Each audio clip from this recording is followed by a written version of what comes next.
संशोधित अनुमान 2020-21 में राजकोषीय घाटा जीडीपी के 9.5% पर निर्धारित किया गया है। हमने इसका सरकारी उधारियों, बहुपक्षीय उधारियों,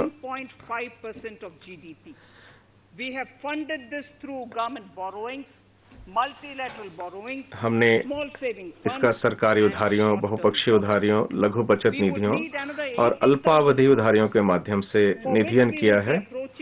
हमें और 80,000 करोड़ रुपए की जरूरत पड़ेगी, जिसके लिए हम इन 2 महीनों को बाजार से संपर्क करेंगे, यह सुनिश्चित करने के लिए कि अर्थव्यवस्था को जरूरी ताकत मिल सके। 2021-22 में व्यय के लिए हमारा बजट अनुमान आकलन 74.83 लाख करोड़ रुपए है।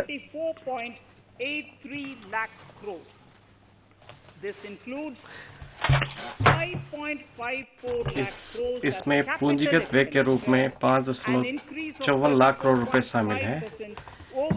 इस तरह 2020-21 के बजट अनुमान आंकड़ों पर 34.5% की वृद्धि हुई है। बजट अनुमान 2021-22 में राजकोषीय घाटा जीडीपी का 6.8% होने का अनुमान है। अगले वर्ष के लिए बाजार से सकल उधारी लगभग 12 लाख करोड़ रुपए होगी। हमारी योजना है कि हम राजकोषीय समेकन के अपने पथ पर चलना जारी रखें और राजकोषीय घाटा स्तर को कम करके 2025-26 तक इस अवधि के दौरान साधारण रूप से स्थिर ह्रास के साथ जीडीपी के 4.5% पर लाना चाहते हैं। हम पहले बेहतर अनुपालन के माध्यम से कर राजस्व में उछाल लाकर और दूसरे परिसंपत्तियों, जिसमें लोक उद्यम और भूमि सम्मिलित है, के मुद्रीकरण से प्राप्तियां बढ़ाकर समेकन हासिल करने की उम्मीद करते हैं। इस विधेयक के माध्यम से भारत की आकस्मिकता निधि 500 करोड़ से बढ़ाकर 30,000 करोड़ रुपए की जा रही है। In accordance with the views of the 15th Finance Commission, 15वें वित्त आयोग के अभिमत के अनुसार हम राज्यों के लिए निवल उधारी की सामान्य उच्चतम सीमा सकल राज्य घरेलू उत्पाद के 4% पर नियमित करने की अनुमति दे रहे हैं। इस उच्च सीमा का एक हिस्सा वृद्धि परक पूंजीगत व्यय पर खर्च करने के लिए निर्दिष्ट किया जाएगा। जीएसडीपी के 0.5% के बराबर की अतिरिक्त उधारी उच्च सीमा के शर्तों के अधीन दी जाएगी। राज्यों से अपेक्षा की जाएगी कि 2023-24 का राजकोषीय घाटा जीएसडीपी के 3% तक लेके आए, जैसा कि 15वें वित्त आयोग द्वारा सिफारिश की गई थी।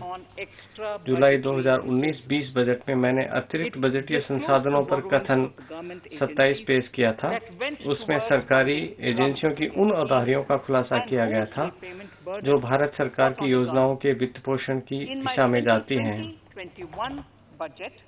I enhanced the scope and coverage of that statement by including the loans provided by government to the FCI, the Food Corporation of India. Taking a step further in this direction, अपने 2020-21 के budget में मैंने सरकार द्वारा भारतीय खाद्य निगम को दिए गए ऋणों को शामिल करके कथन के स्कोप और कवरेज का विस्तार कर दिया था। इस दिशा में और कदम उठाते हुए संशोधित अनुमान 2020-21 में और बजट अनुमान 2021-22 में बजटीय प्रावधान करके खाद्य सब्सिडियों के लिए भारतीय खाद्य निगम को दिए जाने वाले NSF ऋण को बंद करने का प्रस्ताव करती हूँ। अतिरिक्त बजटीय संसाधन विवरण अनुबंध 6 पर दिए गए हैं। हम जानते हैं कि FRBM अधिनियम निर्देशित करता है कि जीडीपी के 3% के बराबर राजकोषीय घाटा 31 मार्च 2020-21 तक हासिल किया जाए। इस वर्ष के अभूतपूर्व एवं प्रत्याशित परिस्थितियों को ये जरूरी बना दिया है कि FRBM अधिनियम की धारा 4, 5 और 7, 3 ख के अंतर्गत विचलन कथन प्रस्तुत किया जाए, जिसे मैं FRBM दस्तावेज के भाग के रूप में सभा के पटल पर रख रही हूँ।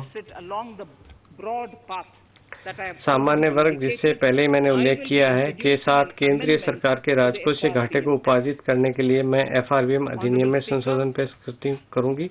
परवाह देश की, सोमवार से शुक्रवार रात 10 बजे TV9 भारतवर्ष पर।